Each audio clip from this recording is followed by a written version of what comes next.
Welcome back, students. We are continuing with the topic of branch accounting that we started in the previous lecture. So, in the chapter of branch accounting, so far we have discussed the meaning of branch and the concept of independent branches was also started in the previous lecture. Let us have a quick recap of the concepts that were discussed. First of all, we are taking out the meaning of branch. So, branch is basically a unit, a separate entity of a business enterprise that is established with the purpose of expanding the business operations of the head office. So if you want to have a wider reach, if you want to reach more customers, if you want to have a direct contact with the customers at their location, you can open up a branch of your main business enterprise. So wherever there is a branch, there is an existence of head office also. यानी कि जो branch हम open करते हैं, branch के लिए head office का होना एसेंशियल है. हेड ऑफिस के बिना ब्रांच का होना पॉसिबल नहीं है. Now these branches can be classified into two different parts. One is the inland branch, second is the foreign branch. So if the branch and the head office are located in the same country, it is known as an inland branch. Inland branches can either be dependent or they can either be independent also, whereas a foreign branch is a branch in which the country of location of what the head office is different from the location of the branch. So branch and head office both are located in different countries. That is why it is a foreign branch and it is always an independent branch. उसके बाद बच्चों हमने ये समझा था कि independent branches का meaning क्या है. तो यहाँ पे अपन फ्रीडम की बात कर रहे हैं कि आप कब ऐसा कह सकते हैं कि ब्रांच एक इंडिपेंडेंट ब्रांच होगी. तो अगर ब्रांच के पास में फ्रीडम है कि वो अपने separate set of books of accounts maintain कर सकता है, तो उसको अपन क्या बोलते हैं, इंडिपेंडेंट ब्रांच बोलते हैं. यानी कि यहाँ पे हम डिसीजंस लेने की बात नहीं कर रहे, यहाँ पे अपन सेल्स की बात नहीं कर रहे, यहाँ पे अपन परचेज की बात नहीं कर रहे, अपन सिंपली अकाउंटिंग पर्पस से ये बात कर रहे हैं कि if a branch is able to maintain its own set of books of accounts, then it is known as an independent branch.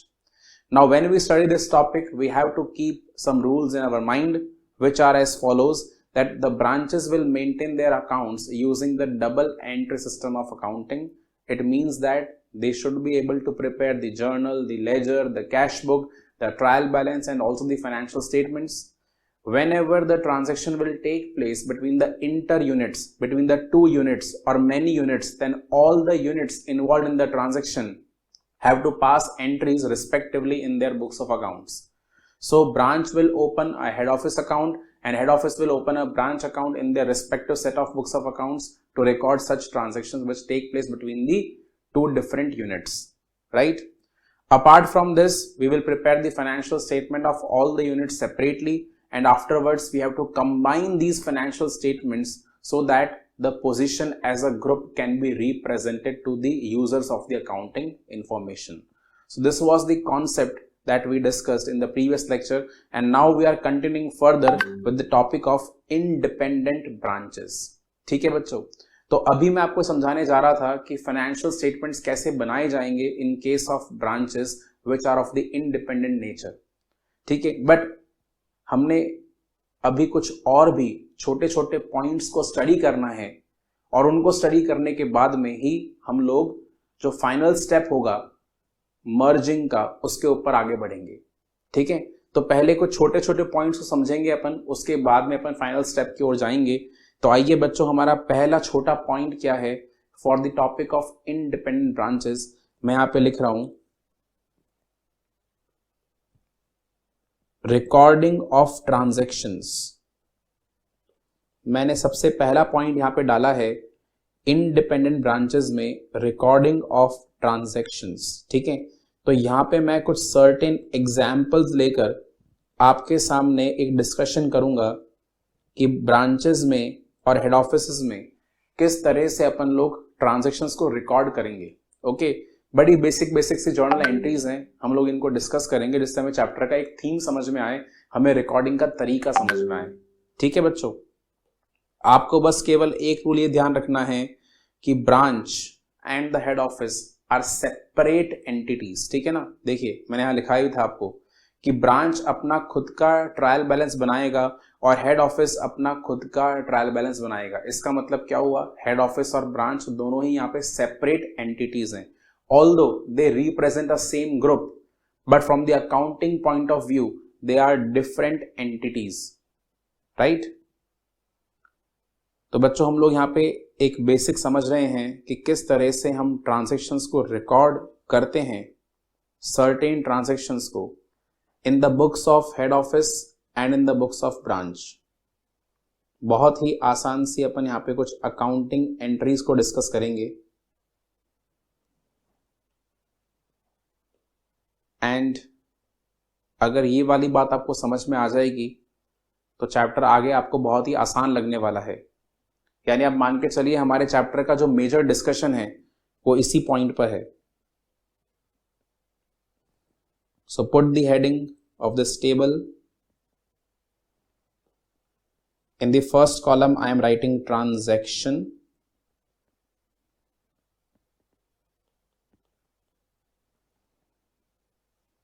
In the second column, I am writing books of head office. In the third column, I am writing books of branch. ठीक है, तो यहां पे अब मैं कुछ sample transactions लूंगा जिसके थ्रू आपको यह समझना है कि किस तरह से ट्रांजैक्शंस को रिकॉर्ड किया जाता है ब्रांच में एंड हेड ऑफिस में।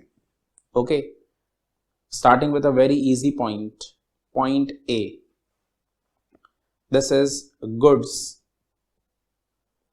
Bot by branch. बच्चों ब्रांच ने गुड्स परचेज करे हैं, branch has bought some goods. Tell me in whose books of accounts will you record this transaction? Will you record the transaction in the books of head office और in the books of branch और in the both books of accounts? A very simple question in front of all of you, where are you going to record this particular transaction? If we purchase the goods and the goods are bought by branch, in whose books of accounts will you record it? The answer is very simple. We will record it only in the books of branch because the party involved, the entity involved is only the branch, not the head office. Remember, for accounting purposes, head office and branch both are separate entities. Okay. So branch will make the entry. What is the entry of buying the goods? It is simply purchases account debit to what? To cash. If the goods are bought for cash, so cash can also be replaced by bank.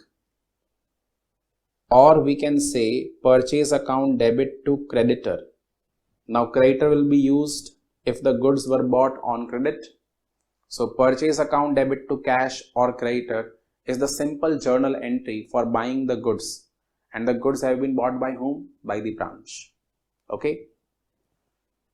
are you able to understand this point?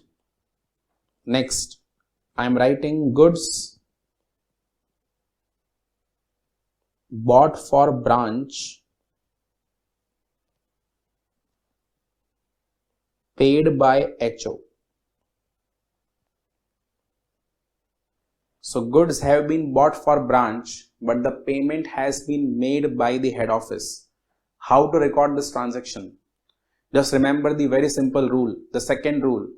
This is basically a inter-unit transaction. Now in this transaction, the goods have been bought for whom? The goods have been bought from branch for the purpose of branch use. तो जो goods हैं वो branch के लिए खरीदे गए, but जो इसका payment है वो head office ने किया है। तो यहाँ पे ब्रांच एंड हेड ऑफिस दोनों ही इस ट्रांजैक्शन में इन्वॉल्व हैं, राइट। तो मुझे क्या करना है, मुझे इस ट्रांजैक्शन को क्या किसी एक बुक ऑफ अकाउंट में रिकॉर्ड करना है कि दोनों में करना है? दोनों में करना है। ये बात मैंने आपको ऑलरेडी लिखवा दी थी। Inter unit transactions, if the transaction is taking place between the head office and the branch, then it is must to record them in all the books of accounts for those parties who are involved in the transaction. So head office and branch both are involved in this transaction. So who will be using the goods?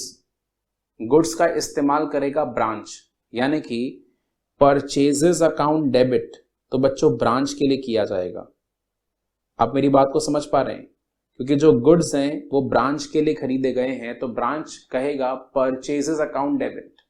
But क्या यहाँ पे branch ने cash पे करा है? नहीं। जो cash का पेमेंट है वो किसने करा है? हेड ऑफिस ने। बात को समझिए, गुड्स खरीदे गए हैं ब्रांच के लिए, गुड्स खरीदे गए हैं ब्रांच के लिए, तो ब्रांच के पास में गुड्स आएंगे तो ब्रांच कहेगा परचेज अकाउंट डेबिट। बट क्या ब्रांच ने इसके बदले कुछ कैश पेमेंट किया है? नहीं किया। क्या ब्रांच ने खुद ने गुड्स उधार पे खरीदे हैं? नहीं। इसका पेमेंट डायरेक्टली किसने कर दिया है? हेड ऑफिस ने कर दिया है। तो जो टू कैश वाला कंपोनेंट है, जो इस एंट्री में टू कैश का कंपोनेंट है, वो कहां से पे हो गया? वो पे हो गया हेड ऑफिस से। सो हेड ऑफिस से कैश चला गया, इसलिए मैंने हेड ऑफिस में लिखा है टू कैश अकाउंट और मैंने ब्रांच में लिखा है परचेज अकाउंट। आप सोच रहे होंगे सर ये कैसी एंट्री है, डेबिट कहीं और क्रेडिट कहीं और। बच्चों अभी हम एंट्री को पूरा करेंगे, बट इसके लिए एक रूल है। बड़ी सिंपल सी बात है, सोचना। Consider yourself as the branch and consider me as your head office. So I am buying goods. Okay, I am buying goods for you and I am paying on your behalf. So how will I record this transaction? Can I say that purchase account debit? No. Because I will say purchase account debit only when the goods are purchased for my use, for my business use. But I am buying the goods for your business use since you are the branch. So I cannot say purchase account debit, but I can definitely say to cash account because cash is going from my own business. So I have bought the goods for whom? For the branch. So I will recover this money from whom? From the branch. So branch will become my what? Debtor? Yes or no? सोच के देखिए, दो दोस्त हैं, जरा ध्यान दीजिएगा। अगर ये वाले आपको बात समझ में नहीं आया तो ध्यान दीजिए। दो दोस्त हैं, एक का नाम है राज और दूसरे का नाम है रवि। सुनिएगा जरा ध्यान से। राज एंड रवि दो बहुत ही जिगरी यार हैं। जहां पे राज ने रवि के लिए कुछ सामान खरीदा, उसका पेमेंट राज ने किया है और वो सामान रवि के लिए खरीदा गया है, तो राज क्या एंट्री बनाएगा? राज बोलेगा मेरे यहां से कैश चला गया टू कैश अकाउंट। और वो कैश क्यों गया? क्योंकि उसने रवि के बिहाफ पे कुछ गुड्स खरीदे हैं। जो गुड्स हैं वो किसको रिसीव हो जाएंगे? रवि को। तो रवि क्या कहेगा? Purchase account debit. तो परचेज अकाउंट डेबिट हुआ रवि के बुक्स ऑफ अकाउंट्स में, बट टू कैश हुआ राज के बुक्स ऑफ अकाउंट्स में। राज को ये पैसा अल्टीमेटली किससे रिकवर करना है? रवि से, क्योंकि राज ने रवि के बिहाफ पे गुड्स खरीदे और उसके बदले कैश पे कर दिया। तो राज क्या कहेगा? Ravi is my debtor. तो राज के बुक्स ऑफ अकाउंट्स में एंट्री क्या बनेगा? Ravi is account debit to cash account. वहीं पे रवि का क्या कहना होगा? रवि बोलेगा कि मेरे पास गुड्स आए बट इसके बदले मैंने कैश पे नहीं करा। कैश किसने पे कर दिया? कैश पे कर दिया राज ने। तो इसका मतलब रवि को इन नियर फ्यूचर राज को कैश पे करना पड़ेगा। तो रवि क्या एंट्री बनाएगा? Purchase account debit to Raj account. Is that simple और नॉट? तो ऐसा ही सोच अब आप यहां पे डेवलप करिए ब्रांच और हेड ऑफिस के पॉइंट ऑफ व्यू से। ब्रांच के लिए गुड्स खरीदे गए जिसका पेमेंट किसने करा है? हेड ऑफिस ने। तो हेड ऑफिस के लिए ब्रांच क्या बन जाएगा? डेटर। और ब्रांच के लिए हेड ऑफिस क्या बनेगा? क्रेडिटर। बिकॉज हेड ऑफिस ने यहां पे परचेजेस किया जिसका पेमेंट हेड ऑफिस ने कर दिया है, but almost in near future branch को, हेड ऑफिस को इसके बदले क्या करना पड़ेगा? रीइंबर्समेंट देना पड़ेगा। अगेन आपको मैंने कहा कि branch and head office are separate entities from the accounting point of view. Don't flow in the emotions. आप सेंटिमेंटल मत हो जाइए कि सर ब्रांच और एचओ तो एक ही ग्रुप के यूनिट्स हैं, तो फिर ऐसा अपन क्यों कर रहे हैं? इनको अलग अलग क्यों मान रहे हैं? बच्चों मानना जरूरी है। यही तो इंडिपेंडेंट ब्रांचेस का मेजर रूल है कि आपको इन दोनों को सेपरेट ट्रीट करना होगा। अगर आप इनको एक ही ट्रीट कर लेंगे तो फिर आप अकाउंटिंग को नहीं सीख पाएंगे। The first and the most important rule is to assume that the branch will prepare its books of accounts separately using the double entry accounting because branch and head office are different entities. Are you getting my point? तो इसीलिए यहाँ पे branch will say that the goods have been bought by the HO for which it will pay to the HO in near future. So what is the entry at the side of branch? It is purchases account debit to head office account. Purchases account debit to head office account. अब इस entry का meaning क्या हुआ? Goods हमारे पास में आए जिसका payment HO ने कराए, तो branch in near future HO को पेमेंट करेगा, इसीलिए एचओ क्या शो करता है? HO is a kind of a creditor for whom? For the branch. On the other hand head office के लिए ब्रांच अकाउंट यहां पे डेबिट हो जाएगा. So branch account debit to cash account.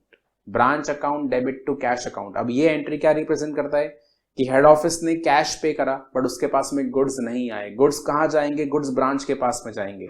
तो जो भी हेड ऑफिस ने कैश पे कराए उसके बदले उसको आगे जाके पैसा मिलेगा. किससे मिलेगा? ब्रांच से. तो इसलिए branch account debit to cash account. अब देखिए बच्चों, एंट्रीज में नरेशन कितना इंपॉर्टेंट है. यूजुअली अगर हम एंट्री बनाएंगे branch account debit to cash account, it feels like कि हेड ऑफिस ने ब्रांच को कैश पे कराए, तो branch account debit to cash account. But ऐसा नहीं है. यहाँ पे branch account debit to cash account का मतलब क्या है? हेड ऑफिस ने ब्रांच के लिए गुड्स परचेज करे और उसने उसके लिए पेमेंट कर दिया है. डिफरेंस को समझिएगा. Narrations are very very important. Are you getting my point? ठीक है, आगे बढ़ते हैं. Goods sold by branch. Branch ने गुड्स सेल करे. Who should make the entry? Head office और ब्रांच और बोथ? एंट्री कहां पे बनाई जाएगी बच्चों? हेड ऑफिस के बुक्स में या ब्रांच के बुक्स में या दोनों के बुक्स में? अ वेरी सिंपल आंसर, आपको entry only and only branch के बुक्स ऑफ अकाउंट से बनाना है, क्योंकि यहां पे गुड्स किसने सेल करे हैं? ब्रांच ने. So if the goods are sold for cash, entry will be cash account debit. But if they are sold on credit, so it will be debtors account debit. To whom? To sales account. So cash account debit or debtors account debit to sales account is the entry for goods sold by branch. Coming to the next transaction.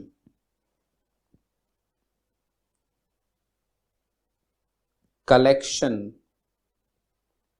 of branch debtors. Collection of branch debtors made by head office. Collection of branch debtors made by head office. अब इस point का मतलब क्या हुआ? आप इसके लिए एक एग्जाम्पल समझिए बच्चों. ऐसा मान लेते हैं दिल्ली में हेड ऑफिस है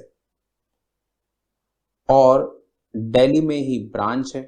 आप चाहें तो ब्रांच कहीं और भी अज्यूम कर सकते हैं. आप मुंबई में अज्यूम कर सकते हैं, आप जयपुर में अज्यूम कर सकते हैं, आप पुणे में अज्यूम कर सकते हैं. तो मान लेते हैं कि दिल्ली ब्रांच ने गुड्स सेल करा था on credit to a certain customer and that customer lives near by the head office. Okay, but on a sudden day he bought the goods from the branch. Okay, head office के पास रहने वाला एक customer, उसने दिल्ली की branch से कुछ goods purchase करे ऑन क्रेडिट. तो दिल्ली की ब्रांच ने सेल करते वक्त क्या एंट्री बनाया होगा? तो दिल्ली की ब्रांच ने एंट्री बनाया होगा debtors account debit to sales account.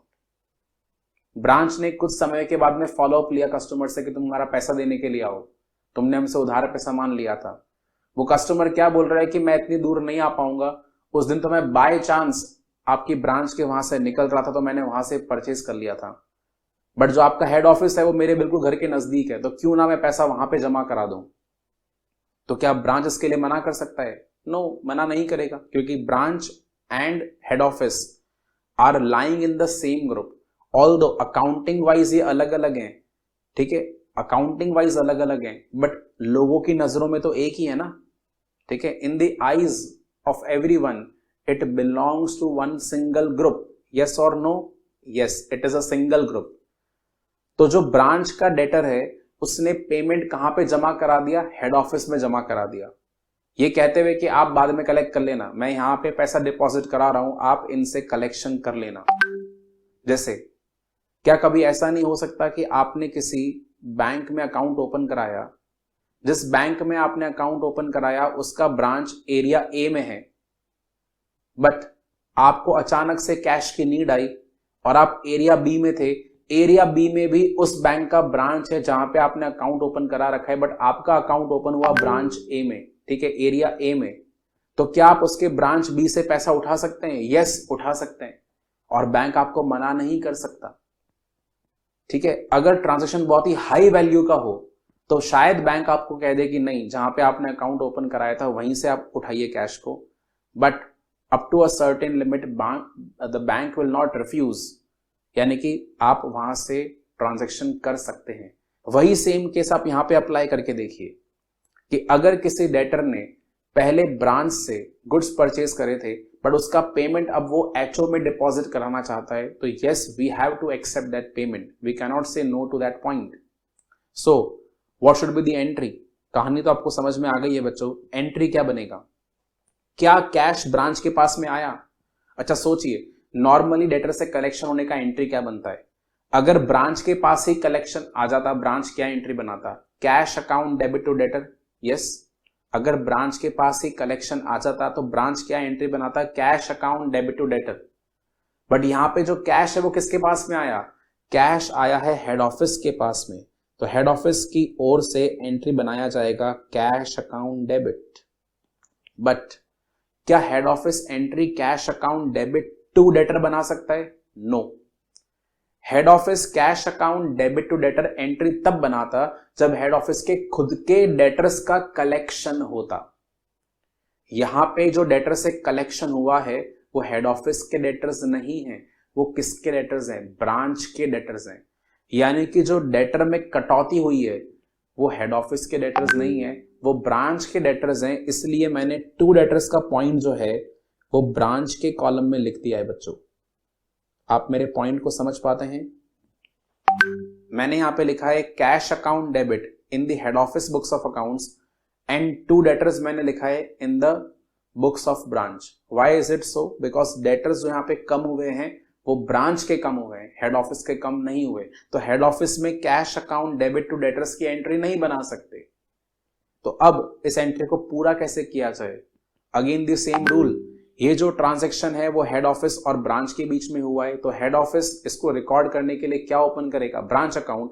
और ब्रांच इसको रिकॉर्ड करने के लिए क्या ओपन करेगा? Head office account. Rule number 2 अपन ने ऑलरेडी पढ़ रखा है। अब देखिए, it is again an inter unit transaction, it is taking place between the head office and the branch. तो एंट्री कैसे बनेगा? अब देखिए, हेड ऑफिस के पास में कैश आया, प्रैक्टिकली समझिए एंट्री को। हेड ऑफिस के पास में कैश आया, क्या ये कैश हेड ऑफिस को बिलोंग करता है? नहीं बिलोंग करता। अल्टीमेटली ये जो कैश है वो किसको दिया जाएगा? ब्रांच को दिया जाएगा। तो हेड ऑफिस के लिए फिलहाल ब्रांच क्या बन चुका है? क्रेडिटर, क्योंकि कैश आया और वो कैश हमें किसको देना है? ब्रांच को देना है। तो एंट्री क्या बनेगा? Cash account debit to branch account, cash account debit to branch account. तो इस पॉइंट पे ब्रांच क्या बन चुका है? Creditor of the head office, क्योंकि हेड ऑफिस ने ब्रांच के बिहाफ पे कैश का कलेक्शन कर लिया है। यस, तो ब्रांच की ओर से एंट्री क्या बनेगा? Branch will say that head office has collected my debtors, so I will receive the amount from head office in near future. तो ब्रांच को हेड ऑफिस से पैसा आएगा, तो ब्रांच के लिए हेड ऑफिस क्या बनेगा? डेटर, यानी कि डेटर को हम डेबिट कर देंगे, which is head office account debit. बच्चों, एंट्री को समझने का कोशिश करिए। सबसे पहले आप ये देखिए किसके पास क्या आया, कहां से क्या गया, उसकी एंट्री बनाइए, और फिर बैलेंसिंग फिगर में आप ब्रांच और हेड ऑफिस की एंट्री बना दीजिए। बहुत ही सिंपल वे है एंट्रीज को बनाने का। ये 4 पॉइंट्स, पहले 4 पॉइंट सब बच्चों को समझ में आ गए? अगर किसी का नोट करना रह गया है, कोई पीछे है, तो नोट कर लें जरा। The first 4 transactions.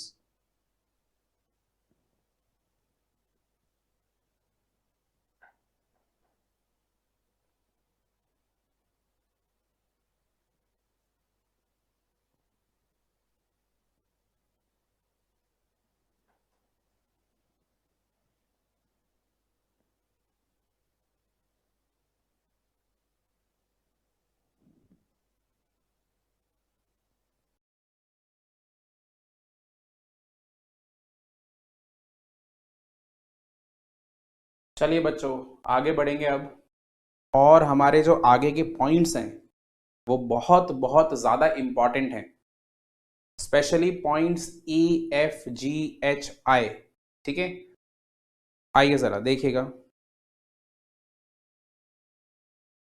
Point EFGH and एक और पॉइंट है I। यहाँ पे मैंने इनको पहले से ही लिख के रखा हुआ है, जिससे हम मैक्सिमम टाइम इनको समझने में लगाने वाले हैं। पॉइंट EFGH एंड I, ठीक है। वैसे इनमें से पॉइंट E तो आसान है, बट जो FGHI है they are the very important points. Point E is expenses paid by branch. तो बच्चों यहाँ पे जो एक्सपेंस है वो ब्रांच ने पे कराए, तो ऑफ कोर्स जो इसका जर्नल एंट्री है वो भी कौन प्रिपेयर करेगा, ब्रांच ही प्रिपेयर करेगा। यानी कि हेड ऑफिस को इसका जो एंट्री है वो प्रिपेयर करने की नीड नहीं है। तो इसका मतलब ये हुआ कि हेड ऑफिस के बुक्स ऑफ अकाउंट्स में हम यहाँ पे कोई भी एंट्री पास नहीं करेंगे। एक्सपेंसेस पेड बाय ब्रांच का एंट्री हेड ऑफिस में नहीं होगा, बट डेफिनेटली ब्रांच में होगा। ब्रांच ने एक्सपेंस पे करा, सो एक्सपेंस पे करने का नॉर्मल जर्नल एंट्री क्या बन जाता है, it is expense account debit. Expense के अकाउंट को डेबिट कर दिया, एंड टू में आ जाएगा cash account.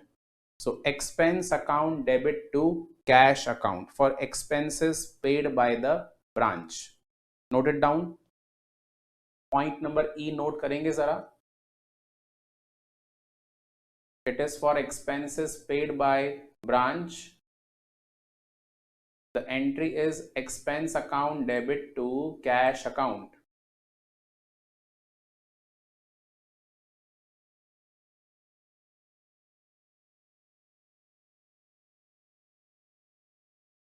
Expense account debit to cash account for expenses paid by branch. आपको आगे के पॉइंट्स अभी से नोट करने की नीड नहीं है, ये तो मैंने यहाँ पे पहले से लिखे हुए हैं, जिससे हम ज्यादा टाइम समझने में इन्वेस्ट करेंगे। मैं आपको बाद में समय देने वाला हूं अच्छे से लिखने के लिए, तब आप नोट कर लेना। अभी आप केवल पॉइंट नंबर E नोट करेंगे। पॉइंट नंबर E,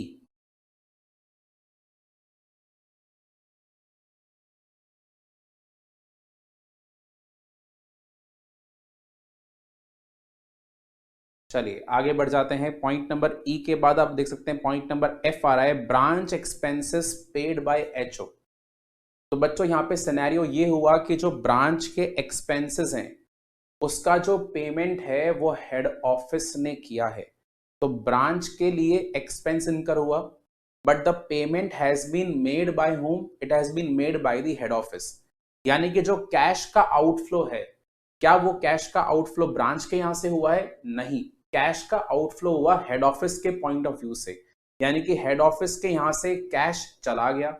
तो जो टू कैश का कंपोनेंट है, जब हमने पहले वाला पॉइंट पढ़ा था तो एक्सपेंस पेड बाय ब्रांच, तो आपको मालूम है कि जब भी एक्सपेंस पे करेंगे तो डेफिनेटली टू कैश बनेगा, क्योंकि debit what comes in, credit what goes out. तो कैश यहाँ पे बाहर जा रहा है तो कैश आपको क्रेडिट करना पड़ेगा, इसलिए हमने एंट्री बनाया था expense account debit to cash account. तो यहाँ पे जो टू कैश वाला कंपोनेंट है, क्या आप वो ब्रांच की बुक्स में रिकॉर्ड कर पाएंगे? नहीं कर पाएंगे, बिकॉज जो पेमेंट है वो कहां से हुआ? हेड ऑफिस से हुआ। तो हेड ऑफिस ने यहाँ पे रिकॉर्ड कर दिया टू कैश अकाउंट। ध्यान रखें, it is an inter unit transaction. ये जो ट्रांजेक्शन है वो हेड ऑफिस और ब्रांच के बीच में किया गया है। तो जैसा आपको मैंने ऊपर नोट्स में लिखवाया था, देखिए कि अगर कोई ट्रांजेक्शन हेड ऑफिस और ब्रांच के बीच में हो जाए, इंटर यूनिट ट्रांजेक्शन, तो वो दोनों में रिकॉर्ड किया जाता है। तो हम यहाँ पे वही समझने वाले हैं कि इस ट्रांजेक्शन को दोनों में कैसे रिकॉर्ड करा जाएगा। Branch expenses paid by head office, head office के यहाँ से कैश चला गया तो हेड ऑफिस ने एंट्री बना दिया टू कैश। बट क्या हेड ऑफिस अपने बुक्स ऑफ अकाउंट्स में एक्सपेंस अकाउंट को डेबिट कर सकता है? नहीं कर सकता। Head office expense account debit तब कर पाता जब वो खुद के लिए एक्सपेंस पे करता। हम सिंप्लिसिटी के लिए यहाँ पे ये मान लेते हैं कि हेड ऑफिस ने ब्रांच के बिहाफ पे उसका रेंट पे कर दिया। ठीक है, मैं यहाँ पे लिख रहा हूँ, आपको नहीं लिखना। सिंप्लिसिटी के लिए अपन ये मान लेते हैं कि हेड ऑफिस ने ब्रांच के बिहाफ पे ब्रांच का रेंट पे कर दिया। ठीक है, तो जो ब्रांच की बिल्डिंग का लैंडलॉर्ड था उसको हेड ऑफिस ने रेंट पे करा। तो क्या रेंट अकाउंट डेबिट, आप समझिएगा, क्या rent account debit head office के बुक्स ऑफ अकाउंट्स में कर सकते हैं क्या? नहीं कर सकते, पॉसिबल ही नहीं है। अगर आपको ये वाली बात समझ में नहीं आ रही है तो मैं आपके सामने एक बड़ा सिंपल सा एग्जाम्पल लेता हूं, जरा ध्यान दीजिए। आई थिंक इससे आपको ये जो बात है वो अच्छे से समझ में आ जाएगी। दो दोस्त हैं बच्चों, एक का नाम है ए, दूसरे का नाम है बी। दोनों ही सेम लोकेलिटी में रहते हैं एंड बोथ आर नेबर्स। सिर्फ A and B are neighbours. In this case A has his own house, A का अपना खुद का मकान है, ठीक है, यानी कि वो किराए पर नहीं रहता। बट बी का खुद का मकान नहीं है तो बी किराए पर रहता है, बी रेंटेड हाउस में रहता है, यानी कि जो बी है वो एक टेनेंट है, ठीक है, बी किराएदार है। अच्छा, बी ने ये जो मकान है वो किससे लिया किराए पर? सी से लिया, यानी सी इस मकान का एक्चुअल ओनर है। तो सी ने बी को किराए पर मकान रहने के लिए दे रखा है। ओके, सिंपल सी स्टोरी है। तो हुआ क्या कि ये जो बी है वो सी को हर महीने के स्टार्टिंग में पिछले महीने का किराया पे करता है। ये जो बी है वो सी को हर महीने की स्टार्टिंग में पिछले महीने का किराया पे कर देता है। और जो सी है वो इस मामले में काफी स्ट्रिक्ट है। सी चाहता है कि मुझे हर महीने की पहली तारीख को पिछले महीने का किराया मिल जाना चाहिए। ओके, तो हुआ यूं कि बी किसी पर्टिकुलर मंथ में बाहर चला गया, ठीक है, मान लेते हैं कि फरवरी के मंथ के एंड में बाहर चला गया और बी जो है वो 7 से 8 मार्च के बीच में फिर से लौट कर आएगा। तो उसको ये लग रहा है कि अगर मैं सी को किराया नहीं दूंगा तो कहीं मुझे मकान से बाहर ना निकाल दे, ठीक है। तो बी ने इस डर में ए को कॉल करा कि ए, तुम मेरे काफी अच्छे दोस्त हो, तुम एक काम करना, 1 मार्च को सी को किराया पे कर देना मेरे बिहाफ पे। आप सुनना, अब बी ने क्या बोला ए को? बी ने बोला ए को कि तुम मेरे बिहाफ पर सी को किराया पे कर देना 1 तारीख को फरवरी के मंथ का। तो ए ने कहा ठीक है, मैं तुम्हारे बिहाफ पे किराया पे तो कर दूंगा, बट तुम मुझे पैसा कब दोगे? तो बी ने बोला मैं 7 से 8 मार्च के बीच में आ जाऊंगा, मैं तुम्हें पैसा दे दूंगा। ठीक है, स्टोरी समझ में आ रही है? ये स्टोरी मैंने इसलिए बनाई है ताकि आप इसका लिंकेज कर पाए हेड ऑफिस और ब्रांच के साथ में। तो यहां पे जो मेरे लिए ए है that has become the head office, और जो बी है वो क्या है? ब्रांच है। तो यहाँ पे ए ने बी के बिहाफ पे, ए फ्रेंड ने बी फ्रेंड के बिहाफ पे उसके जो लैंडलॉर्ड है सी, उसको किराया पे कर दिया। तो क्या ए अपनी किताब में रेंट अकाउंट डेबिट करेगा? नहीं करेगा ना, क्योंकि क्या ये किराया ए को बिलोंग करता है क्या? नहीं, ये किराया किसको बिलोंग करता है? बी के मकान के लिए। तो ए अपनी बुक्स ऑफ अकाउंट्स में रेंट अकाउंट डेबिट कर ही नहीं सकता। बट हाँ, एक बात श्योर है, क्योंकि ए ने कैश पे करा है तो टू कैश डेफिनेटली कहां पे आएगा? ए के बुक्स ऑफ अकाउंट्स में आएगा। एंड अल्टीमेटली जो ए है वो ये कैश किससे रिकवर करेगा? बी से। कॉमन सेंस वाली बात है, क्योंकि आज ए ने बी के बिहाफ पर पेमेंट करा है, तो ए को इन नियर फ्यूचर ये जो कैश है वो किससे रिकवर करना है? बी से रिकवर करना है। तो ए ने एंट्री बना दिया बीज account debit to cash account. वहीं पे बी क्या एंट्री बनाएगा? बी के बिहाफ पर रेंट तो पे हो चुका, तो रेंट अकाउंट डेबिट। ठीक है, बी काफी खुश हो रहा है कि अरे वाह, मेरा किराया पे हो गया। बट क्या आपको लगता है कि बी ने इसके बिहाफ पे कैश दिया? नहीं, बी को कैश आते ही, जैसे ही वो लौटेगा उस जगह पर, तो उसको वो कैश देना पड़ेगा। किसको देना पड़ेगा? ए को। तो बी के लिए यहाँ पे ए क्या बन चुका है? क्रेडिटर। तो एंट्री क्या बनेगा? रेंट अकाउंट डेबिट टू एज account. Are you getting my point? देखिए डिफरेंस समझिएगा। यहाँ पे जो एक्सपेंस का अकाउंट है that can not be debited by the party who is making the payment. The payment making party is whom? The head office. Head office can not debit the rent account, because technically ये जो rent है वो किसके books of accounts में record होना चाहिए? It should be recorded in the books of accounts of branch, क्योंकि ये जो एक्सपेंस है वो अल्टीमेटली किसको बिलोंग करता है? ब्रांच को बिलोंग करता है। बच्चों ये वाला पॉइंट समझना जरूरी इसलिए है क्योंकि अभी आगे जाके ना एक डेप्रिसिएशन का पॉइंट आएगा, ठीक है, और उसी के लिए मैंने यहाँ पे इतनी मेहनत करी है, आपको ये एग्जाम्पल दिया है समझाने के लिए कि आपको कहाँ पे एक्सपेंस रिकॉर्ड करना है और कहाँ पे कैश रिकॉर्ड करना है। ठीक है, तो ये एग्जाम्पल को अगर आप यहाँ पे अप्लाई करेंगे तो आप देख सकते हैं हेड ऑफिस ने कैश पे करा, बट जो एक्सपेंस है वो ब्रांच में रिकॉर्ड होगा, क्योंकि टेक्निकली ये जो एक्सपेंस है वो ब्रांच की बुक्स में ही रिकॉर्ड होना चाहिए। क्योंकि ब्रांच का ही एक्सपेंस है। So expense account debit. अब इस एंट्री को फिलअप करने के लिए मैं क्या करूंगा, आपको मालूम है अपन बैलेंसिंग फिगर में क्या करते हैं, ब्रांच अकाउंट डेबिट तो कर देंगे हेड ऑफिस के बुक्स में, और हेड ऑफिस का अकाउंट क्रेडिट कर देंगे ब्रांच के बुक्स में। ठीक है, इसका मतलब इस ट्रांजैक्शन के बिहाफ पे हेड ऑफिस ने ब्रांच को मान लिया है अपना डेटर, वैसे ही ब्रांच ने हेड ऑफिस को मान लिया है अपना क्रेडिटर, क्योंकि हेड ऑफिस को इन नियर फ्यूचर ब्रांच से पैसा मिलेगा और ब्रांच को इन नियर फ्यूचर हेड ऑफिस को पैसा देना होगा, क्योंकि आज हेड ऑफिस ने हमारे बिहाफ पे कैश पे कर दिया है। बताइए, सिंपल सी बात है, क्लियर हो चुकी सबको? नोट करना पड़ेगा। Point number F, note down point F, branch expenses paid by HO. Head office के बुक्स में एंट्री बन गया branch account debit to cash account, and branch के बुक्स में एंट्री बन गया expense account debit to head office account, expense account debit to head office account.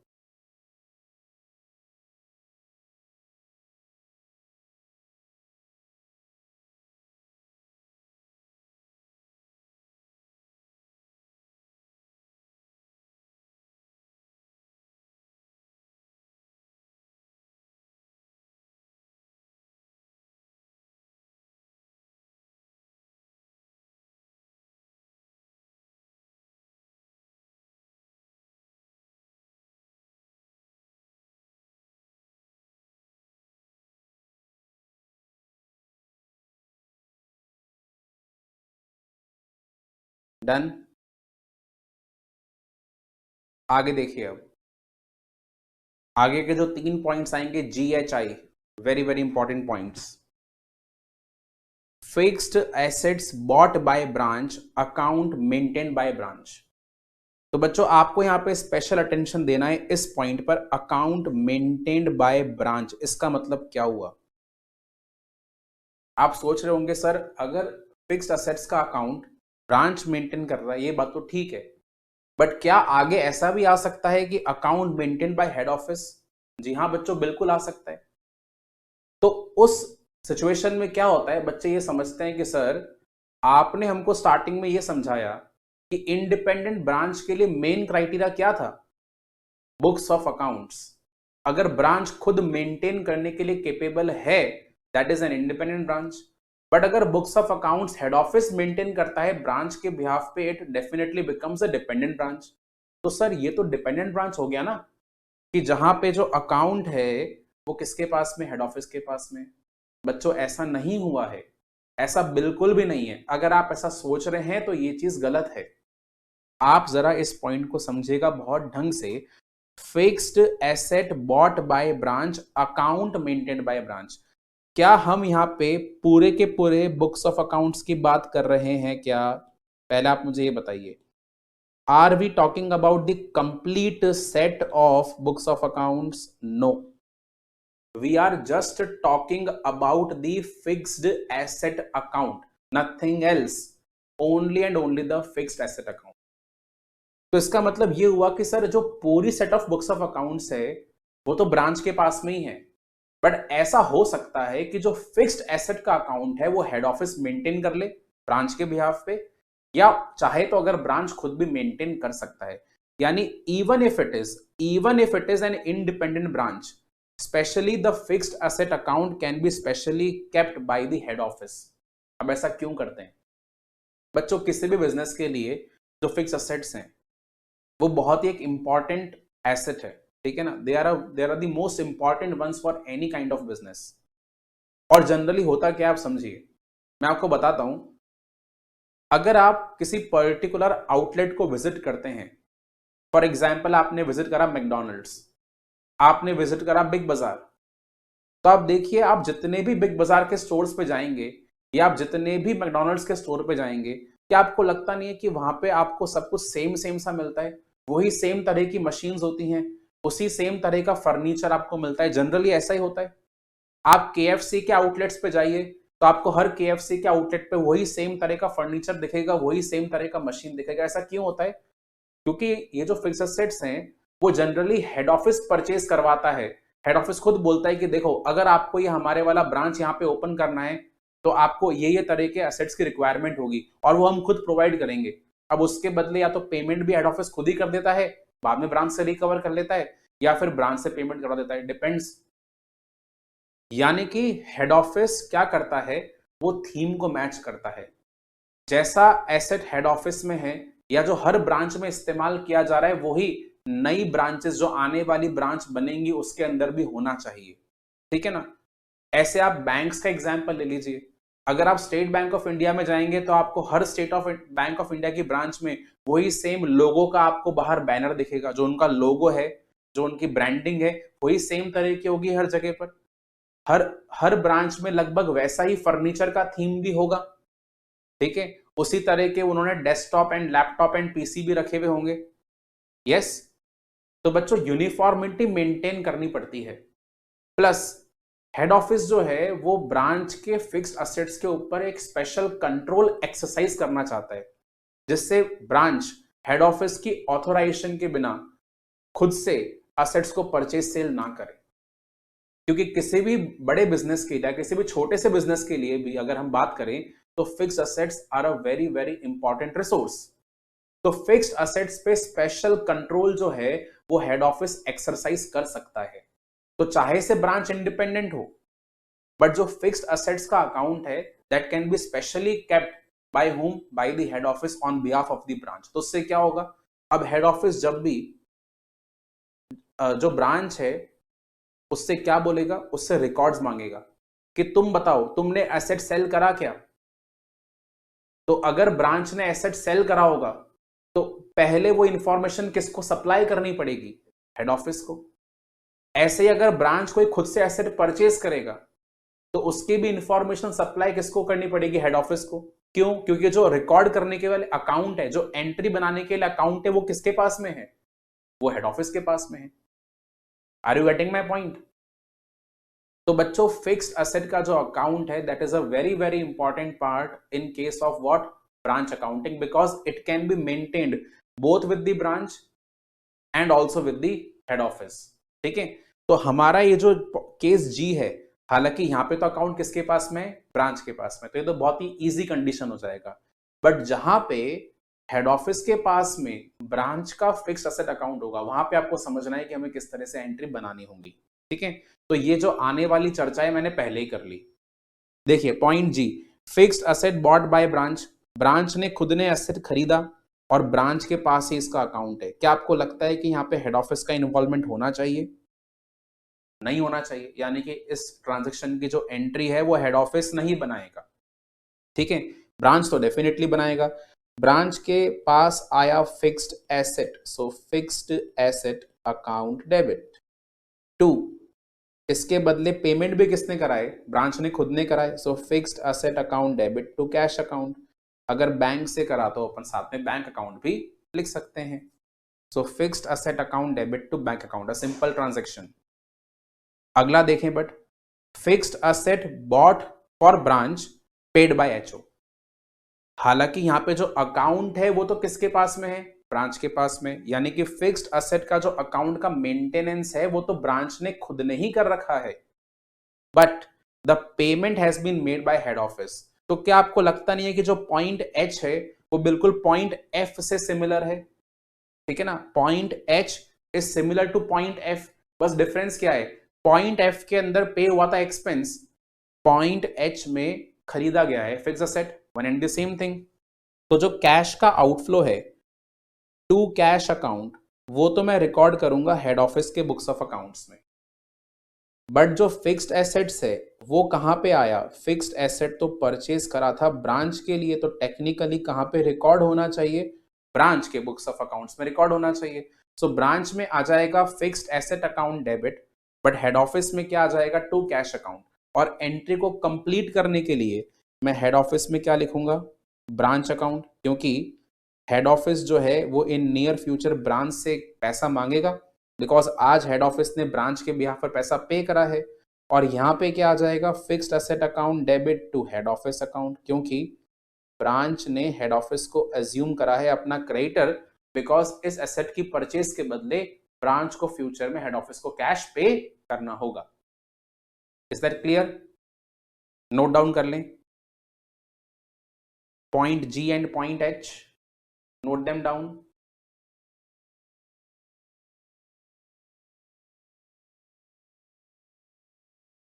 Point F and point H are very much similar, बस F में था expense और H में है फिक्स्ड एसेट।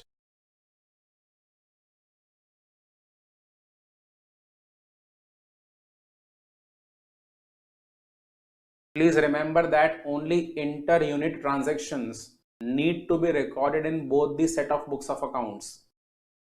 अगर इंटर यूनिट नहीं है, अगर इंडिविजुअली हेड ऑफिस का ट्रांजैक्शन है तो ओनली हेड ऑफिस के जर्नल में रिकॉर्ड होगा, अगर इंडिविजुअली ब्रांच का ट्रांजैक्शन है तो ओनली ब्रांच के बुक्स में रिकॉर्ड होगा।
चलिए नोट हो गए दोनों पॉइंट्स।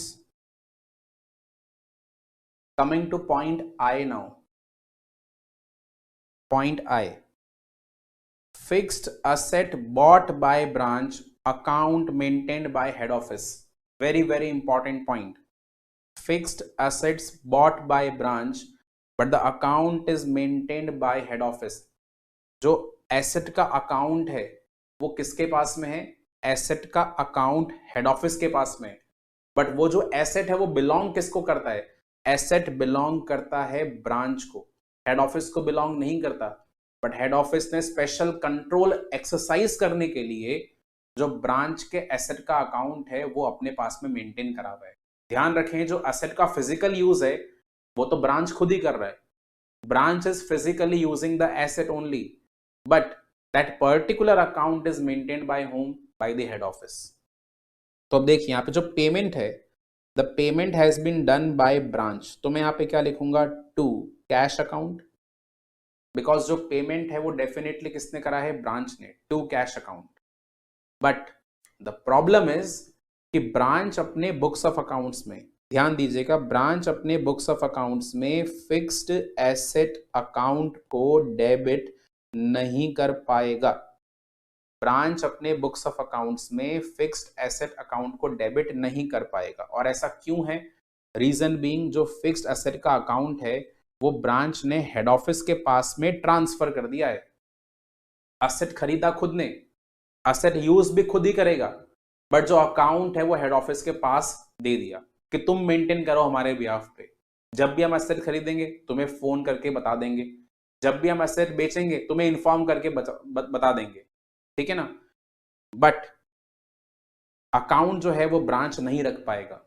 तो इसका मतलब फिक्स्ड एसेट अकाउंट कहां पे डेबिट नहीं हो सकता? Fixed asset account debit branch में नहीं हो सकता। तो कहां पे होगा? ऑब्वियस सी बात है, हेड ऑफिस में होगा। तो हमने हेड ऑफिस में लिखा fixed asset account debit. Now just imagine one thing, अगर head office fixed asset account debit लिख देता है तो क्या आपको ऐसा नहीं लगता कि ये जो फिक्स असेट है वो हेड ऑफिस अपने खुद के असेट के साथ पहले से मर्ज कर लेगा? क्या आपको ऐसा फीलिंग नहीं आ रहा? लेट अस से कि मैं आपको इस असेट का नाम देता हूं, ये है मशीनरी अकाउंट डेबिट, यानी हेड ऑफिस ने अपने बुक्स ऑफ अकाउंट्स में कर दिया है मशीनरी अकाउंट डेबिट।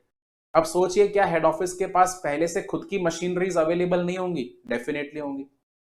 अगर हेड ऑफिस के पास पहले से खुद की मशीनरीज भी अवेलेबल हैं और हेड ऑफिस ब्रांच की जो मशीनरी है उसका अकाउंट अपने पास में रखता है, अगर अगर उसके लिए भी मशीनरी अकाउंट डेबिट कर देता है, तो अंत में क्या होगा? जब हेड ऑफिस अपनी बैलेंस शीट बनाएगा तो जब वो मशीनरी अकाउंट का बैलेंस शो करेगा तो उसमें खुद की मशीनरी और ब्रांच की मशीनरी दोनों ऐड हो जाएंगी। फिर इसको बाइफरकेट कैसे करेंगे? पॉसिबल नहीं है ना। तो यहां पे हेड ऑफिस क्या करेगा? अपने खुद के फिक्स असेट को, अपने पर्सनल फिक्स असेट्स को जो हेड ऑफिस खुद को बिलोंग करते हैं, उसको डिस्टिंग्विश करना चाहेगा ब्रांच के फिक्स असेट के साथ में। राइट? मैं गलत तो नहीं बोल रहा ना?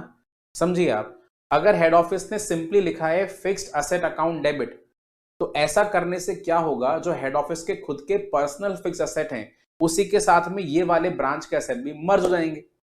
बट ये जो असेट है वो टेक्निकली हेड ऑफिस को बिलोंग ही नहीं करता। सो head office can not open the fixed asset account, but head office is still maintaining that account on behalf of whom? On behalf of branch. तो क्या करना पड़ेगा? हेड ऑफिस यहां पे लिखेगा branch fixed asset account debit. Difference समझ में आ रहा है? हेड ऑफिस एंट्री बनाएगा branch fixed asset account debit. अब ऐसा क्यों हुआ? हेड ऑफिस क्या चाहता है? हेड ऑफिस ने जैसे ही यहां पे branch fix asset account debit करा तो ये बात क्लियर हो गई कि ये जो फिक्स असेट है वो किसको बिलोंग करता है? ब्रांच को। हेड ऑफिस को खुद को बिलोंग नहीं करता। इसलिए डिस्टिंग्विश करने के लिए, अपने खुद के पर्सनल एसेट से डिस्टिंग्विश करने के लिए यहां पे लिखा है branch fixed asset account debit. And to में क्या आएगा? टू में आपको मालूम है, कंप्लीट करने के लिए अपन क्या करेंगे? यहां पे तो आ जाएगा branch account, to branch account, और इसमें क्या आएगा? ब्रांच में क्या आएगा? Head office account debit. ठीक है, ब्रांच ने हेड ऑफिस अकाउंट डेबिट क्यों करा है? बताइए। ब्रांच ने हेड ऑफिस अकाउंट डेबिट क्यों करा? क्योंकि टेक्निकली जो अकाउंट है वो किसके पास में है? हेड ऑफिस के पास में है, इसलिए हेड ऑफिस अकाउंट डेबिट किया गया है। Are you getting my point? Note कर ले जरा पॉइंट आई को। Fixed assets bought by branch and account maintained by the head office.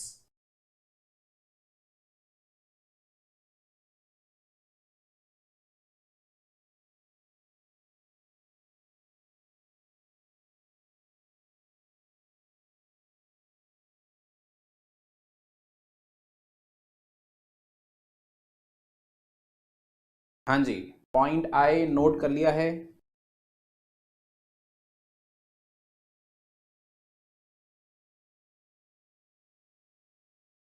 अब नेक्स्ट हम लोग करेंगे पॉइंट नंबर जे, के एंड एल।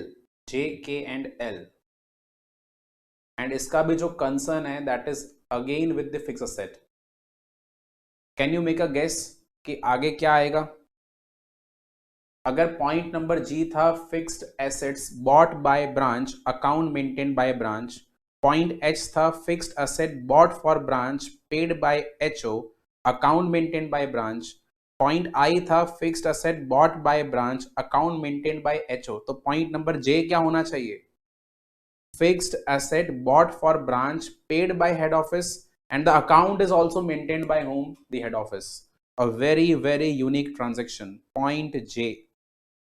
देखें जरा, fixed assets bought for branch, branch के लिए फिक्स्ड असेट खरीदा जिसका पेमेंट करा है हेड ऑफिस ने, और जो अकाउंट है वो भी मेंटेन किया गया है हेड ऑफिस में। बहुत ही यूनिक ट्रांजैक्शन है ये, and a very important one.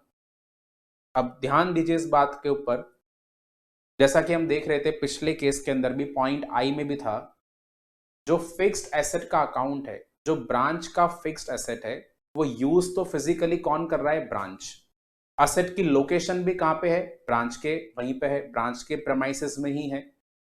But जो उसका अकाउंट है जहां पे हम एंट्रीज लिखते हैं, परचेज की, सेल की, डेप्रिसिएशन की, वो जो अकाउंट है अगेन वो किसके पास में, हेड ऑफिस के पास में। यानी हेड ऑफिस ने यहाँ पे ब्रांच के लिए फिक्स्ड एसेट खरीदा, असेट तो फिजिकली ब्रांच को दे दिया, बट जो उसका अकाउंट है वो खुद के पास में रख लिया। मोर ओवर जो कैश का पेमेंट है वो भी यहाँ पे किसने करा है, कैश का पेमेंट भी खुद किसने करा है, हेड ऑफिस ने करा है। तो एक बात तो श्योर है कि अगर पेमेंट हेड ऑफिस ने करा है तो हेड ऑफिस के यहां से कैश चला गया, हेड ऑफिस के यहां से कैश चला गया तो हेड ऑफिस को रिकॉर्ड करना चाहिए टू कैश अकाउंट, यस और नो, क्योंकि यहाँ पे पेमेंट किसने करा है, हेड ऑफिस ने।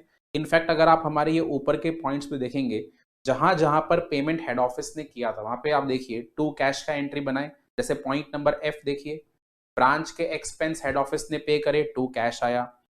ब्रांच के फिक्स्ड असेट्स का पेमेंट हेड ऑफिस ने करा, पॉइंट एच में अगेन टू कैश आया। तो जहां पे भी हेड ऑफिस ने पेमेंट करा है, ठीक है, ऐसे आप देखिए point number B, goods bought for branch paid by head office, again यहाँ पे हेड ऑफिस के बुक्स में टू कैश आया। तो एक बात तो श्योर है कि पॉइंट जे में भी हेड ऑफिस के बुक्स में टू कैश आना चाहिए।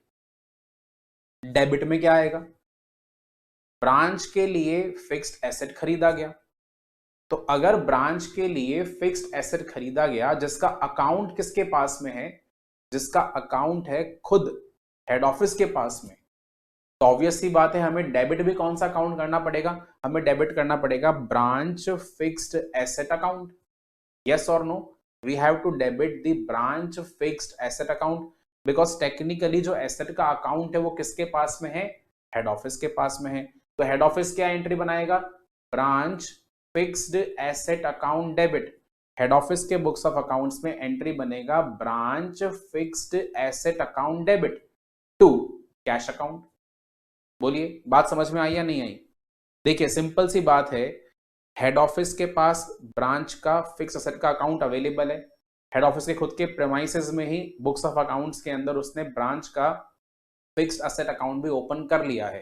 तो हेड ऑफिस के पॉइंट ऑफ व्यू से it would be branch fixed asset account debit to what, to cash account. Now why is it to cash account, because technically the payment has been made by head office। यानी कि बच्चों कहीं आपको ऐसा लग रहा होगा कि sir it has to be an inter unit transaction, क्योंकि हेड ऑफिस ने ब्रांच के बिहाफ पर करा है पेमेंट, तो देखने में तो ये डेफिनेटली क्या लग रहा है, it is an inter unit transaction. But आप देख सकते हैं कि इस ट्रांजैक्शन में हमने ब्रांच अकाउंट डेबिट नहीं करा है, हमने इनफैक्ट डेबिट क्या करा है, branch fixed asset account, because जो ब्रांच का फिक्स्ड एसेट का अकाउंट है वो भी किसके पास में, हेड ऑफिस के पास में। तो आपको मालूम है कि अगर हेड ऑफिस के पास में अकाउंट है तो ब्रांच अपने खुद के बुक्स ऑफ अकाउंट्स में branch fixed asset account debit नहीं कर पाएगा, because branch is technically not maintaining that particular account, that account is also with whom, with the head office, yes or no। यानी कि branch ने अपना जो fix asset का अकाउंट है वो किसको ट्रांसफर करा हुआ है, वो हेड ऑफिस को ट्रांसफर किया हुआ है। Is that clear. तो यहां पे अब एंट्री क्या बनेगा, हम ब्रांच के किताब में एंट्री बना ही नहीं पाएंगे, ब्रांच के बुक्स ऑफ अकाउंट्स में एंट्री बन ही नहीं सकता, क्योंकि ब्रांच ने ना तो कैश पे करा ना ही ब्रांच के पास उसका अकाउंट अवेलेबल है। सोचिए ब्रांच कैसे एंट्री रिकॉर्ड करेगा। अब आप मुझे ये बोल सकते हैं कि सर क्या यहाँ पे ब्रांच को फ्यूचर में हेड ऑफिस को कैश पे नहीं करना, करना है, बट उसकी एंट्री कैसे बनाई जाए, आप मुझे बताइए कैसे एंट्री बनाएंगे। डेफिनेटली मैं समझ गया कि आगे जाके ब्रांच हेड ऑफिस को कैश पे करेगा, बट उसकी आज मैं कैसे एंट्री बना दूं। अगर ब्रांच एचओ को कैश पे करेगा तो ब्रांच के लिए एचओ बन गया क्रेडिटर, यानी कि टू हेड ऑफिस अकाउंट आ गया। चलिए मान लेते हैं टू हेड ऑफिस अकाउंट हमने ब्रांच में क्रिएट कर दिया, तो डेबिट में क्या लिखेंगे, डेबिट में तो लिखने के लिए कुछ है ही नहीं, सस्पेंस अकाउंट लिख दें क्या, suspense account debit to head office account, no. Simple सी बात है, जब भी आगे जाके कैश पे करा जाएगा तो उसके लिए अलग से एंट्री बना देंगे।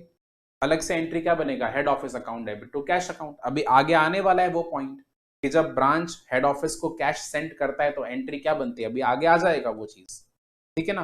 तो आप मेरे एक सिंपल सी बात ये समझिए कि आज की तारीख में जिस दिन फिक्स एसेट खरीदा गया है उस दिन को यहाँ पे एंट्री कौन प्रिपेयर नहीं कर सकता? एंट्री ब्रांच प्रिपेयर नहीं कर सकता, बिकॉज ब्रांच के यहां से ना तो कैश का आउटफ्लो हुआ, ऑल्दो फिजिकली ब्रांच के पास में एसेट आ गया, बट जो पेमेंट है वो ब्रांच ने नहीं कराए, मोर ओवर अकाउंट भी ब्रांच के पास में नहीं है। तो मैं बोलूंगा ब्रांच के बुक्स ऑफ अकाउंट्स में हम यहाँ पे एंट्री नहीं बना पाएंगे, it is not possible to make the entry, but head office will definitely make the entry. और हेड ऑफिस के लिए क्या एंट्री बनेगा? टू कैश अकाउंट डेफिनेटली आएगा, बिकॉज हेड ऑफिस ने यहाँ पे पेमेंट करा है, एंड जो एसेट आया वो खुद का एसेट नहीं है, वो ब्रांच का एसेट है, इसलिए एंट्री बन जाएगा branch fixed asset account debit. ठीक है, तो मैं यहाँ पे एंट्री लिख देता हूं आप लोग के लिए, it is branch fixed asset account debit, branch fixed asset account debit to cash account, branch fixed assets account debit to cash account. ठीक है, साथ में एक और पॉइंट देख लेते हैं, फिर आप एक साथ नोट कर लेना। पॉइंट नंबर के देखिएगा, depreciation on fixed assets. Now this is concern again with the above points, और ब्रैकेट में लिखा है account maintain by branch. Fixed assets पे चार्ज करा डेप्रिसिएशन, जिसका अकाउंट किसके पास में? ब्रांच के पास। चलो अच्छी बात है, चिंता वाली बात नहीं है। फिक्स्ड एसेट का यूज भी कौन कर रहा है? ब्रांच। अकाउंट भी किसके पास में? ब्रांच के पास में। क्या हेड ऑफिस को इसको रिकॉर्ड करने की जरूरत है? नहीं है, तो हेड ऑफिस तो यहाँ पे एंट्री नहीं बनाएगा। बड़ा सिंपल सा केस है, क्योंकि ये जो ट्रांजेक्शन है that belongs only to whom? It belongs only and only to the branch. तो यहाँ पे हेड ऑफिस को एंट्री बनाने की जरूरत नहीं है। ब्रांच क्या एंट्री बनाएगा? नॉर्मली जो हम फिक्स असेट को डेप्रिशिएट करने की एंट्री बनाते हैं, वही एंट्री यहाँ पे ब्रांच को बनानी है। आप मुझे बताइए क्या एंट्री बनती है? How do you record the depreciation on the fixed assets? Very simple entry, depreciation account debit to fixed asset account. बस वही एंट्री मैं कहां बना दूंगा? ब्रांच के बुक्स ऑफ अकाउंट से बना दूंगा, depreciation account debit to fixed asset account. Clear है बात?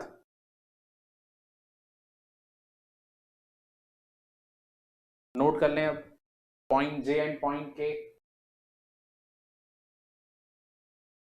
Point J is extremely important,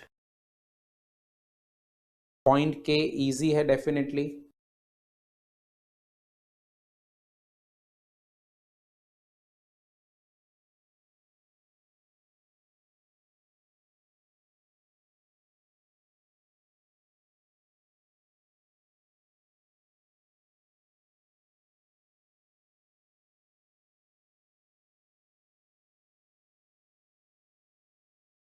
note down point J and point के।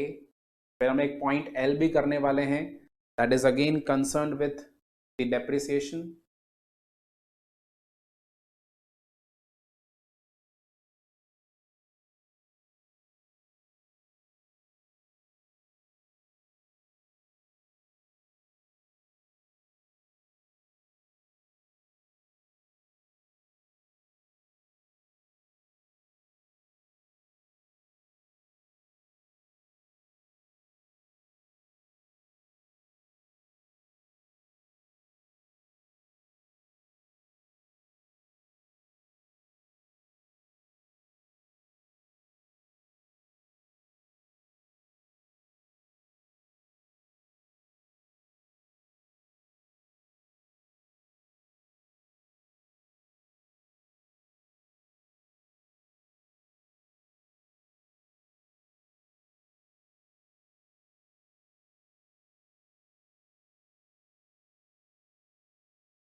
Coming to the next point now, point K के बाद point L क्या होना चाहिए? It is with regard to the depreciation. But now the account is maintained by home, by the head office. देखिएगा point L, depreciation on fixed assets of branch but the account is maintained by head office। account का maintenance head office के पास में है। who is eligible to record the expense of depreciation? बताइए आप मुझे, इतने सारे पॉइंट्स आपने पढ़ लिए तो आप मुझे सिंपल सी बात बताएंगे कि यहाँ पे जो एक्सपेंस है डेप्रिसिएशन का वो कौन रिकॉर्ड करेगा, एचओ करेगा या ब्रांच करेगा? ध्यान रखिए हमने ये वाली बात ऊपर भी डिस्कस करी थी रेंट वाले पॉइंट के लिए, जो एक्सपेंस का पॉइंट था, branch expense paid by head office. Of course जो एसेट का यूज है फिजिकली वो कौन कर रहा है? Branch. So branch is entitled to record the expense of depreciation. Of course head office तो रिकॉर्ड नहीं कर सकता उसको। तो यानी कि जो डेप्रिसिएशन का अकाउंट है, जो डेप्रिसिएशन का अकाउंट है वो कहां पे डेबिट होना चाहिए? Only and only in the books of accounts of branch. Head office के बुक्स ऑफ अकाउंट्स में डेबिट हो ही नहीं सकता, क्योंकि जो एसेट का डेप्रिसिएशन है वो किसके लिए चार्ज हो रहा है? वो ब्रांच के फिक्स्ड एसेट के ऊपर चार्ज हो रहा है। यानी कि बच्चों सिंपल सी बात है, डेप्रिसिएशन अकाउंट डेबिट में कहां पे करूंगा? ब्रांच के बुक्स ऑफ अकाउंट्स में कर दूंगा। बट पिछले वाले एंट्री की तरह, जस्ट लाइक एंट्री नंबर के, क्या ब्रांच यहां पे एंट्री नंबर एल में टू फिक्स्ड एसेट अकाउंट लिख पाएगा क्या? नो, नहीं लिख पाएगा। Why is that so? क्योंकि जो फिक्स्ड एसेट का अकाउंट है वो तो किसके पास मेंटेन्ड है? हेड ऑफिस के पास में। तो यहाँ पे ब्रांच को इंफॉर्मेशन सप्लाई करना पड़ेगा ना हेड ऑफिस को, कि देखो भैया ईयर एंड हो चुका है, आपके पास हमारे एसेट का अकाउंट है, इतना परसेंट डेप्रिसिएशन या इतने अमाउंट का डेप्रिसिएशन हम रिकॉर्ड करना चाहते हैं, आप हमारे अकाउंट को क्रेडिट कर दीजिए, क्योंकि हम क्रेडिट नहीं कर पाएंगे, अकाउंट हमारे पास में है ही नहीं। Are you getting the point? तो यहां पे जो डेप्रिसिएशन का एक्सपेंस है उसका क्लेमेंट, वो क्लेम तो कौन करेगा? ब्रांच। बट जो टेक्निकली अकाउंट है जिसमें रिकॉर्ड करना है वो अकाउंट किसके पास में है? हेड ऑफिस के पास में। यानी कि जो टू फिक्स्ड एसेट अकाउंट है वो तो कौन करेगा? हेड ऑफिस करेगा। बट सोचिए अगर यहाँ पे head office to fixed asset account के नाम से एंट्री बना देगा तो यहाँ पे क्या फीलिंग आएगा कि हेड ऑफिस ने खुद के एसेट को डेप्रिशिएट करा, जबकि ऐसा नहीं है। Head office is recording the depreciation of the fixed asset belonging to branch. तो क्या करना चाहिए? हेड ऑफिस को यहाँ पे लिखना चाहिए टू ब्रांच फिक्स्ड एसेट। ठीक है, हेड ऑफिस को लिखना चाहिए to branch fixed asset. Okay, तो पॉइंट एल, हेड ऑफिस के बुक्स में आ गया to branch fixed asset account, branch की बुक्स में आ गया डेप्रिसिएशन अकाउंट डेबिट। आपको पता ही है कि एंट्री को बैलेंस करने के लिए हमें क्या करना पड़ेगा? You know it very well. Entry को बैलेंस करने के लिए हम बैलेंसिंग फिगर में हेड ऑफिस के बुक्स में लिखेंगे ब्रांच अकाउंट और ब्रांच के बुक्स में लिखेंगे head office account. Note it down, note down point L.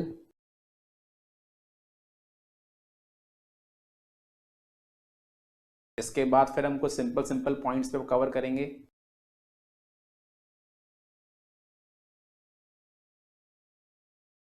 Note कर लें जल्दी से।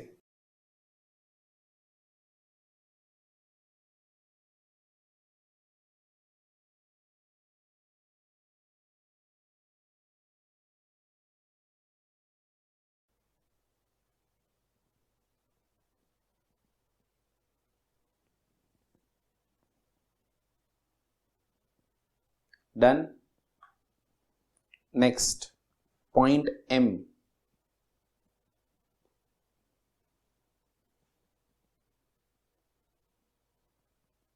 goods sent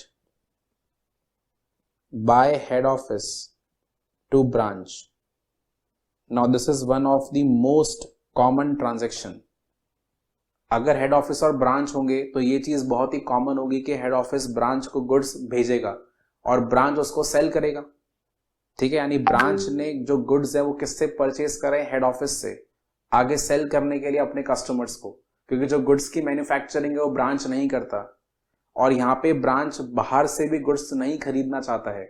ऐसा नहीं है कि ब्रांच के ऊपर रेस्ट्रिक्शन है। If the branch wants, the branch can also purchase goods from outside, it can also purchase the goods from home, from the head office. तो यहाँ पे ब्रांच ने हेड ऑफिस से बेसिकली गुड्स खरीदे हैं। गुड्स सेंड टू ब्रांच का मतलब क्या हुआ? गुड्स सेंड टू ब्रांच का मतलब ये हुआ कि हेड ऑफिस ने गुड्स को मैन्युफैक्चर करके या हेड ऑफिस ने गुड्स को खरीद कर ब्रांच को ट्रांसफर कर दिया, जिससे ब्रांच आगे अपने कस्टमर्स को सेल कर पाएगा। एंट्री क्या बनाएंगे? Goods sent by HO to branch. इसका मतलब हेड ऑफिस के लिए क्या बन गया? सेल्स बन गया, और ब्रांच के लिए क्या बन गया? परचेज बन गया। यानी लॉजिकली हमें एंट्री क्या बनाना चाहिए? अभी लिखना मत, समझना। अगर हेड ऑफिस ने ब्रांच को गुड्स सेल करे तो लॉजिकली हेड ऑफिस के लिए एंट्री बनना चाहिए था branch account debit to sales account, क्योंकि बेसिकली हेड ऑफिस के लिए क्या माना जाएगा? Sales. And on the other hand आप ब्रांच के बुक्स में क्या एंट्री बनाते? परचेज अकाउंट डेबिट, क्योंकि ये ब्रांच के लिए एक तरह से परचेज है। So purchase account debit to, इसका जो पैसा है वो किसको देना है? हेड ऑफिस को, टू हेड ऑफिस अकाउंट।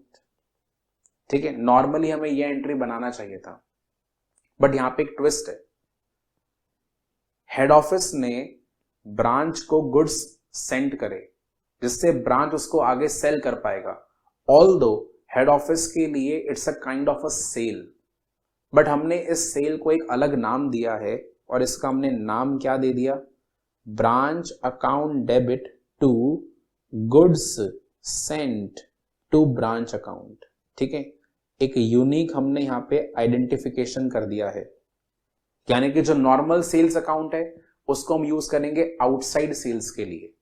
कहने का मतलब ये हुआ कि अगर हेड ऑफिस ने बाहर वालों को सेल करा तो उसके लिए हमने बेसिकली सेल्स अकाउंट का इस्तेमाल कर दिया, बट अगर हेड ऑफिस ने अपनी ही एंटिटी जो कि ब्रांच है उसको सेल करा तो हमने अकाउंट यूज करा है goods send to branch account. Is that clear? Concept वही है कि हेड ऑफिस के लिए सेल्स है, सेल करा है ब्रांच को, बट जो अकाउंट है वो यूज कर लिया goods send to branch account. वहीं पे ब्रांच के पॉइंट ऑफ व्यू से क्या एंट्री बनाएंगे? ब्रांच के लिए डेफिनेटली परचेज है, बट हम यहां पे परचेज की जगह पर एक नया अकाउंट यूज करेंगे, that is goods received from head office account debit. Goods received from head office account debit to head office account. Are you able to understand this point? We have replaced the accounts of purchase and sale by using the account like goods sent to branch account in respect of sales, and in respect of purchase we have mentioned goods received from head office account. Okay, is the point simple? Next point, return of goods by branch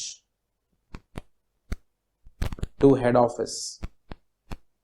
जो भी goods head office ने branch को send करे, हो सकता है उसमें से कुछ गुड्स अनसोल्ड रह गए हो सकता है कि कुछ गुड्स डिफेक्टिव आ गए हो, तो वो गुड्स फिर से ब्रांच ने हेड ऑफिस को लौटा दिए।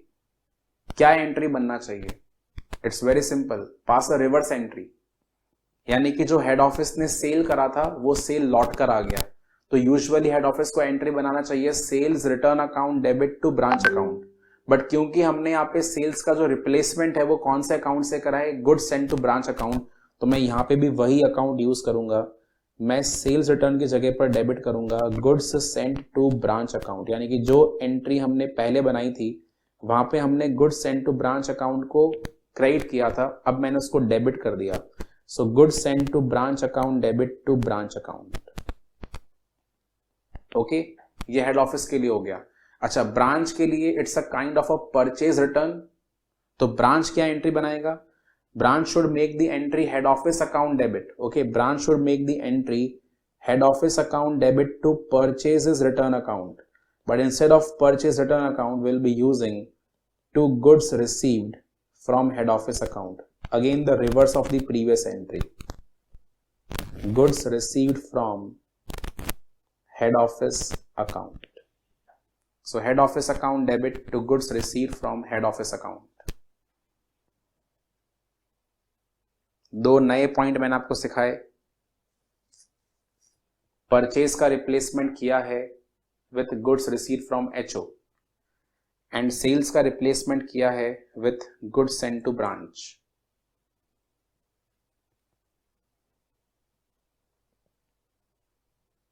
ओके, सभी बच्चों को ये सारे के सारे पॉइंट्स समझ में आ गए टिल एन। अभी हम लोग इंडिपेंडेंट ब्रांचेस में ओनली एंड ओनली ट्रांजैक्शंस को रिकॉर्ड करने का तरीका समझ रहे हैं बच्चों। जो आपको मैंने रूल्स यहां पे लिखवाए थे पिछले सेशन में, मैं आपको तैयार करना चाहता हूं उस दिन के लिए जब आप प्रिपेयर कर पाएंगे financial statements of the entire group. ठीक है, जो हम मर्जिंग करने वाले हैं, जो हमारा लास्ट रूल है, रूल नंबर ई, इसके लिए हम तैयारी करने जा रहे हैं। सबसे पहले मैंने आपको सिखाया है एंट्रीज, किस तरह से हम रिकॉर्ड करते हैं सर्टेन ट्रांजैक्शंस को, इसकी मैं आपको नॉलेज दे रहा हूं अभी। Okay,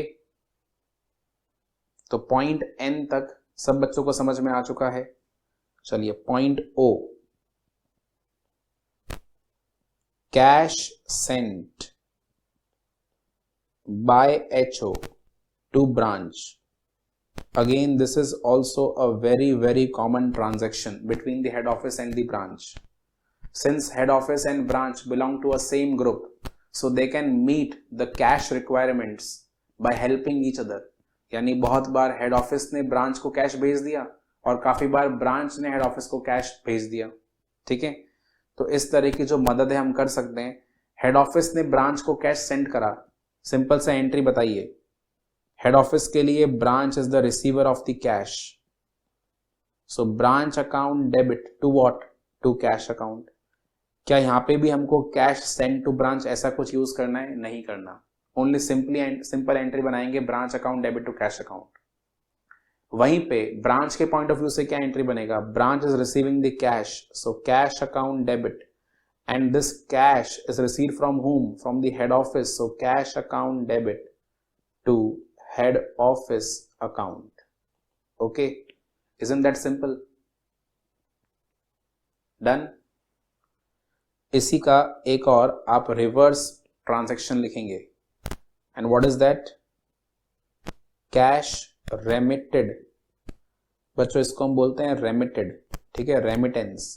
cash remitted by branch to HO.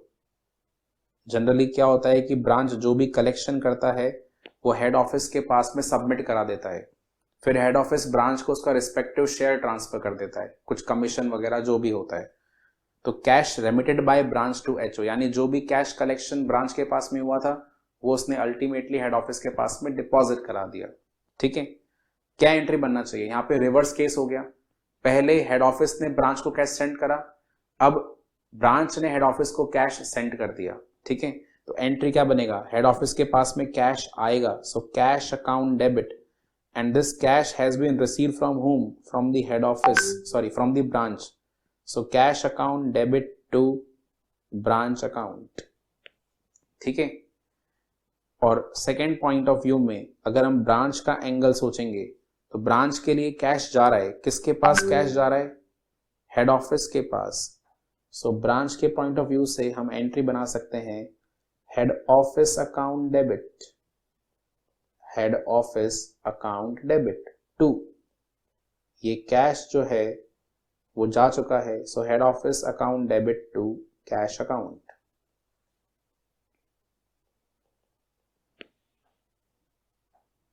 हाँ जी, समझ में आया ट्रांजैक्शन?